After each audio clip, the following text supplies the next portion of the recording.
तो शुरू करने से पहले एक डिस्क्लेमर दे दूं कि इस वीडियो में बताया कि जितने भी पात्र है या जितनी भी चीज़ें सब काल्पनिक है, इनका रियल लाइफ से कोई वास्ता नहीं है। क्योंकि जो सबसे इम्पोर्टेंट चीज़ जो यहाँ पर हमको देखनी हो वो है कि जो बर्ड है वो इधर से इधर जा रही है, मान लो 20 मीटर पर सेकंड से, और वो जैसे ही दूसरे वाले कार को टच करेगी या दूसरे वाले ट्रेन को टच करेगी या टच नहीं करेगी, बस वहाँ तक पहुँच जाएगी, वो उसी मोमेंट पर अपना वेलोसिटी चेंज कर देगी, जैसा क्वेश्चन में उनको बताया गया। और ये प्रैक्टिकली इम्पॉसिबल है क्योंकि यहाँ पर जो फोर्स होगा उसकी वेलोसिटी के चेंज करने के लिए वो इन्फिनिटी हो जाएगा, जो पॉसिबल नहीं है। ठीक है, इन्फिनिटी फोर्स के लिए इन्फिनिटी वर्क चाहिए, इन्फिनिटी एनर्जी चाहिए, जो पॉसिबल नहीं है। ठीक है, अगर ये चीज़ पॉसिबल नहीं है तो अब ये हम जितनी बातें करेंगे ये थ्योरेटिकल बात करेंगे। ठीक है, चलो थ्योरी से बात करते हैं। ओके, अगर हम थ्योरेटिकल बात करें तो ये है हमारी कार 1, ये है हमारी कार 2 या ट्रेन 1, ट्रेन ए, ट्रेन बी बोलेंगे। ठीक है, इनके बीच का जो इनिशियल डिस्टेंस था वो था 100 मीटर। ठीक है, इनके बीच का इनिशियल डिस्टेंस था 100 मीटर।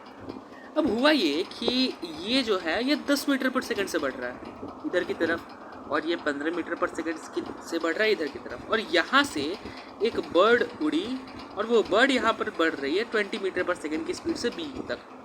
ठीक है, वो जैसे ही बी को टच करेगी, बर्ड जैसे ही बी को टच करेगी, मतलब मान लो कि कुछ टाइम टाइम बाद बी पहुँच गया यहाँ पर। बी जब तक यहाँ पर पहुँचेगा और जब तक ये बर्ड इसको टच करेगी, तब तक ए भी यहाँ से कुछ डिस्टेंस ट्रैवल करेगा। मान लो ये पहुँचा यहाँ पे। ठीक है, ये हमेशा जो ए है वो हमेशा बी से पीछे रहेगा। क्यों पीछे रहेगा? क्योंकि जो बी की स्पीड है वो ज़्यादा है एज़ कम्पेयर टू ए।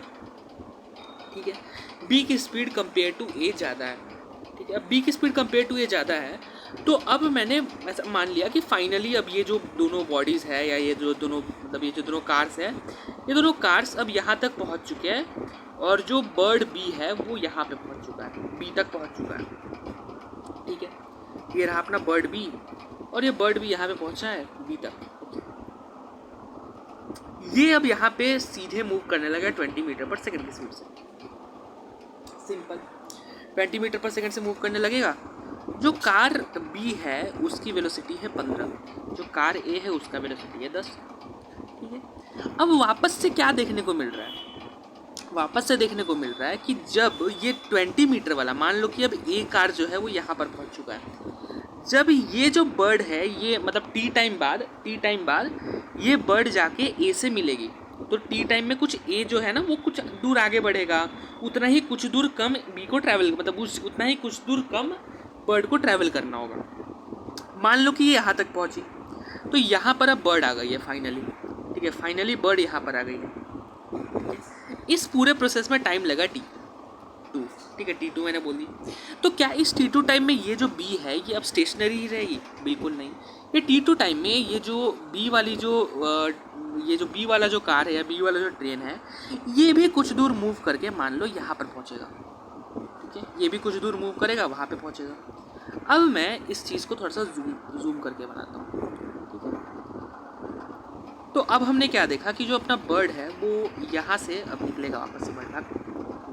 ठीक है, अभी जो बर्ड है वो अब यहाँ से निकलेगा क्योंकि अब बर्ड वापस से ए पर पहुँच चुका है।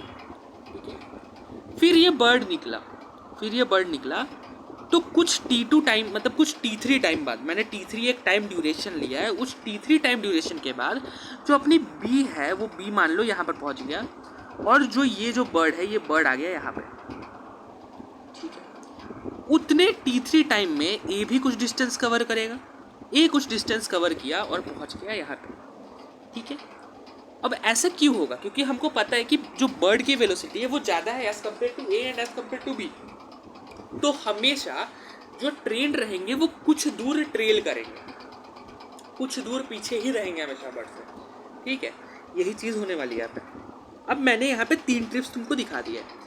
अब 3 ट्रिप्स के बाद अगर मैं एक चौथा ट्रिप दिखाऊँ, तो अब यहाँ पे वापस से देखो, मान लो कि जो बर्ड है वो अब पहुँच चुका है तुम्हारे पास बी तक, बर्ड बी तक पहुँच चुका है। अब अगर बर्ड बी तक पहुँच चुका है तो अब मैं मान लो यहाँ पे इसको थोड़ा सा वापस से एक बड़ा करके बना देता हूँ कि अच्छे से समझ में आए।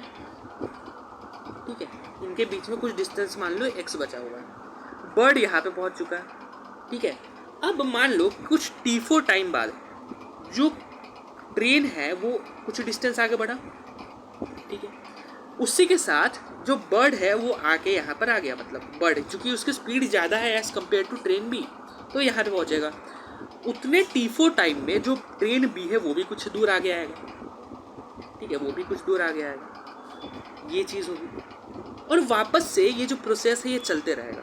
और ये प्रोसेस क्यों चलते रहेगा? क्योंकि ना ए बर्ड की वेलोसिटी को मैच कर सकता है, ना बी बर्ड की वेलोसिटी को मैच कर सकता है।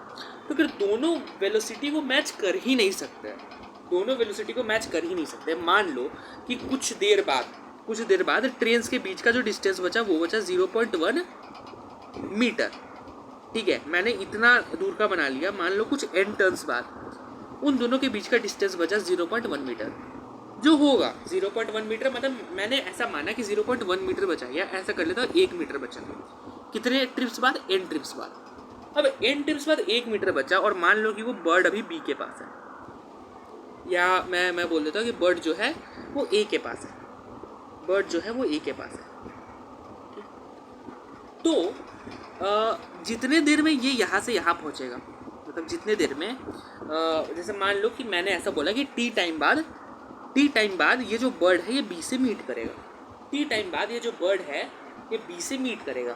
उस टी टाइम की ड्यूरेशन मैं कैसे निकालूंगा? उस टी टाइम के मैं ड्यूरेशन ऐसे निकालूंगा, T is equal to total distance that is 1 meter divided by जो उनकी रिलेटिव वेलोसिटी है।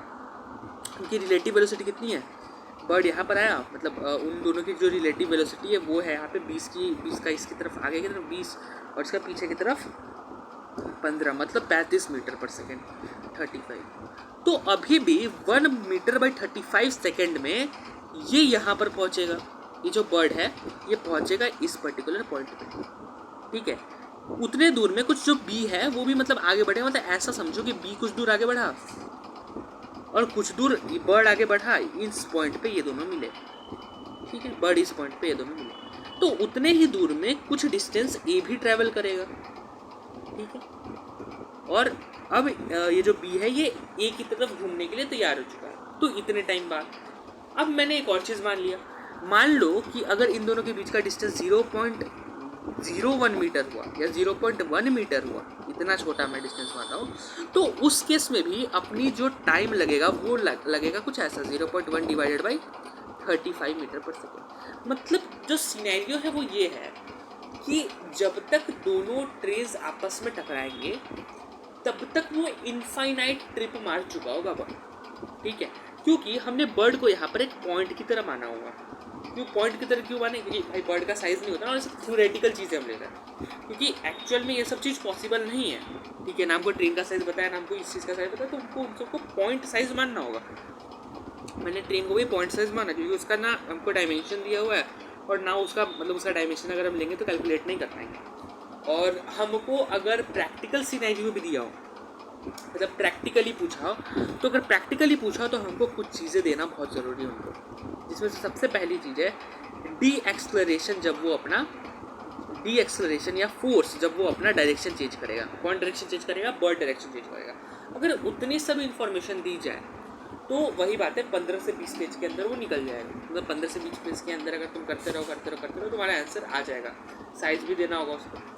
तो ये चीज़ है इन टोटल, मतलब इनफाइनाइट कॉलिजन हुआ, क्योंकि तुम कितना भी बड़ा डिस्टेंस लो, उस छोटे डिस्टेंस को भी कवर करने के लिए बर्ड पहले कवर करेगा, बाद में पीछे ट्रेन ए ट्रेल करेगा, फिर उसके अपोजिट मोशन में ट्रेन बी ट्रेल, मतलब जो ट्रेन बी है वो ट्रेल करेगा, कुछ दूर थोड़े से दूरी से बचेगा, फिर ट्रेन ए से जो वो बर्ड निकलेगा फिर वो कुछ दूर ट्रैवल करेगा, तब तक जो ट्रेन बी है वो उससे भी कम दूरी ट्रैवल करेगा।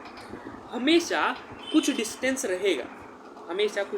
रहेगा बिटवीन द बोथ ट्रेन्स, जब तक वो दोनों टकराए नहीं तब तक ज़ीरो ना। और ज़ीरो का मतलब मैंने क्या बोला? ज़ीरो का मतलब कुछ ऐसा, ज़ीरो का मतलब मेरे अगर मैं बोल रहा हूँ कोई नंबर ज़ीरो है तो मैं उसको सिग्निफिकेंट टर्म्स के पावर में बोल रहा हूँ। मतलब उसमें मतलब मैंने ज़ीरो बोला तो ज़ीरो का मतलब है डिफाइनाइट ज़ीरो, मतलब उसके अंदर जो सिग्निफिकेंट फिगर्स है वो कितने हो जाएंगे? इन्फिनिटी हो जाएगा, इन्फिनिटी। तो अगर मैं बोलूँ कि मान लो कि 1000 कॉलिजन के बाद या 10,000 या n नंबर ऑफ कॉलिजन के बाद n नंबर ऑफ कोलिजन के बाद उन दोनों के बीच का distance 0.0000000 n number of collision नहीं, n नंबर ऑफ ट्रिप्स के बाद 0.0001 बचा। तो इस केस में भी जो बर्ड है वो पहले उस डिस्टेंस को ट्रैवल करेगा, बाद में ट्रेन ए उसको ट्रैवल करेगा या ट्रेन बी उसको ट्रैवल करेगा। तो ये चीज़ें दिमाग में रखनी होंगी। एब्सोल्यूट ज़ीरो का मतलब है कि मैंने ज़ीरो बोला, ज़ीरो का मतलब इनफाइनाइट, ठीक है। तो जब तक कॉलिजन नहीं हो, जब तक जो दोनों के बीच का ज़ीरो नहीं हो, तब तक इनफाइनाइट ट्रिप्स हो जाएंगे, ठीक है। या ऐसा बोल सकते हो तुम नॉट डिफाइंड टाइप की चीज़ें।